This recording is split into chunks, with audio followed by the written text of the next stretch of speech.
வணக்கம். இன்னைக்கு டே 4ல மண் எடுக்கிறதுக்கு வந்திருக்கேன். நேற்று என்னால் மதியம் எடுக்க முடியாத காரணம் என்னன்னா, ஹெவிங் ஃப்ளூ, சரியான தலைவலி, சரியான காய்ச்சல் அடிக்கிற மாதிரி ஆயிடுச்சு. ஏன்னா ஒவ்வொரு மண்ணும் ஒவ்வொரு அம்மனை சுமந்துக்கிட்டு வர மாதிரி, ஒரு ஐயனை சுமந்துக்கிட்டு வர மாதிரி நான் ஃபீல் பண்ணுறேன். இட்ஸ் கெட்டிங் ஹெவி, உடம்பே முறுக்கி ஏறின மாதிரி ஆயிடுச்சு.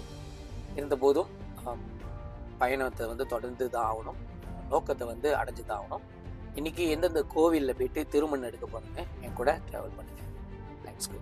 இன்னைக்கு நமது பயணம் ஸ்ரீ கிருஷ்ண ஆலயத்திலேருந்து தான் தொடங்குது. மேனேஜ்மெண்ட் கிட்ட எனது எண்ணத்தை எடுத்து சொல்லும் போது மிக பணிவாக எந்த இடத்துல மண் எடுக்கணும்னு சொல்லிட்டு எனக்கு வழிகாட்டியிருந்தாங்க. அந்த மண் எடுக்கும் போது அதோட வைப்ரேஷனே வேற மாதிரி இருந்துச்சு. அதே நேரத்தில் மேனேஜ்மெண்ட் கோவிலுக்குள்ள வீடியோஸ் எடுக்க விடல, கோயிலுக்கு வெளியே இருந்து என்னால் வீடியோஸ் எடுக்க முடிஞ்சிச்சு. அந்த இடத்துல எனக்கு கொடுத்துருந்தாங்க. ஆனால் அந்த வீடியோஸ் எடுக்கிறதோட அந்த கோவிலுக்குள்ளே இருக்கும்போது அதோட ஃபீலே வேற மாதிரி தான் இருந்துச்சு. ராமர் இருந்தார், கிருஷ்ணர் இருந்தார், ஆஞ்சநேயர் இருந்தார். அந்த கோவிலில் சாமி கும்பிடும் போது பயங்கரமான ஒரு வைப்ரேஷனாக இருந்துச்சு. இந்த வேலையில் இந்த மேனேஜ்மெண்ட் கிட்ட நன்றியை தெரிவிச்சுக்கிறேன். ஸ்ரீ கிருஷ்ணர் ஆலயம் அருகிலே ஸ்ரீ வீர ஹனுமான் ஆலயம் இருக்கு. கண்டிப்பாக எல்லாரும் போய் ஆகணும். எனக்கு இந்த இடத்துல மண் எடுக்கிறதுக்கு பெரும் பாக்கியமாக கிடச்சிச்சு. விஷ்ணு பரமாத்மா பாதத்தடியில் இருக்கிற இந்த ஒரு மண்ணை எடுக்கிறது சுலபமே கிடையாது. காரணம், இந்த மண் வேரோட பிடிச்சிட்டு இருந்துச்சு. எடுக்க எடுக்க வேறு மட்டும் தான் வந்துச்சு, மண்ணே வரல. பெரிய சோதனையாக இருந்துச்சு. இருந்த போதும் விட்டாமுயற்சி விஸ்வரூப வெற்றி மாதிரி தோண்டி எடுத்துட்டேன். மனசே நிறைஞ்சிருச்சு. இருந்தாலும் ஹனுமார் டெம்பிளை எப்படி கட்டியிருக்காங்கன்னு வாங்க ஒரு தடவை டூர் போகலாம். குறிப்பாக இந்த கால் கழுவுற இடம் எனக்கு ரொம்ப பிடிச்சிருக்கு. இந்த ஹனுமான் டெம்பிள் மேனேஜ்மெண்ட்க்கு நன்றி சொல்ல கடமைப்பட்டிருக்கேன். காரணம், எல்லாருக்கும் ஒரு அச்சமாக இருந்துச்சு, இந்த பொடி மண் எதுக்குன்னு. தீர விசாரித்த பிறகு ஓகே, இந்த இடத்துல போய் எடுத்துக்குங்க, உங்களுக்கு வேண்டிய அளவுக்கு எடுத்துக்க சொல்லிட்டு அந்த உரிமையும் கொடுத்துருந்தாங்க. அதே நேரத்தில் இப்போ இருக்கிற டெம்பிளை பார்த்தீங்கன்னா ஒரு அழகான வடிவத்தில் அழகாக மேனேஜ் பண்ணியிருக்காங்க. டூரிஸ்ட் அட்ராக்ஷனாக இருந்தால் கூட இங்கே பக்தி மையமாக தான் இருக்காங்க. மிக அமைதியாகவும் சாந்தமாகவும் வழிபட்டு வராங்க. ஒரு கேஃப்குள்ளே இருக்கிற அழகான கிங்டம்.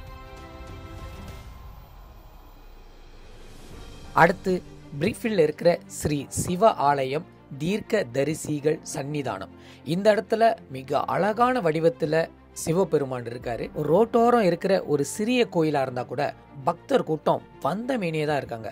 வேலைக்கு போறவங்க, ஸ்கூலுக்கு போறவங்க, காலேஜ் போறவங்க டைரக்டா வராங்க, சாமி கும்பிடுறாங்க, நிம்மதியா பிரார்த்தனை படிக்கிறாங்க, அதுக்கப்புறம் கிளம்பி போயிடுறாங்க. ஓயாம வந்துகிட்டே தான் இருக்காங்க. அதை பார்க்கும் போது ரொம்ப மகிழ்ச்சியா இருக்கு.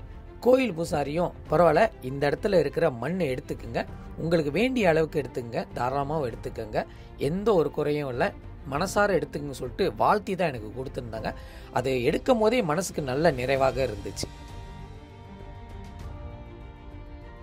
என்ன ஒரு அற்புதமான விஷயம்னா, பிரீஃபில் அனுமார் கோயிலேருந்து மண் எடுத்துட்டு, அதுக்கப்புறம் பிரீஃபில் சிவன் கோயிலேருந்து மண் எடுத்துட்டு டைரக்டா பிரீஃபில் லிட்டில் இந்தியா பாதையை நோக்கி போயிட்டு இருக்கும்போது ஒரு சின்ன சைன் போர்டு, அந்த சைன் போர்டில் ஓம் ஸ்ரீ பூவாட காளி அம்மன் போட்டு ரொம்ப ரொம்ப ஒரு சின்ன சைன் போர்டு.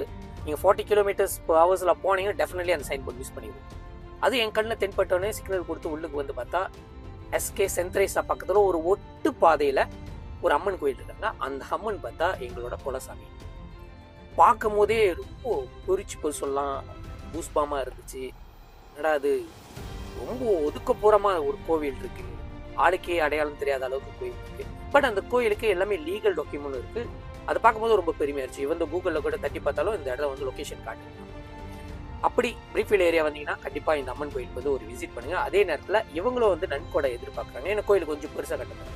இந்த அம்மன் பின்னாடி ஒரு பெரிய காளி சிலை இருக்கு, பெரிய அரச மரமும் இருக்கு. அந்த அரச மரத்துல மண்ணே வராதுன்னு நினைச்சேன். பட் எடுக்க எடுக்க மண் எங்கேருந்து வருதுன்னு தெரியல. போறேன் பொதுருக்குள்ள போயிட்டே இருக்கு, எடுத்துக்கிட்டே தான் இருக்கேன்.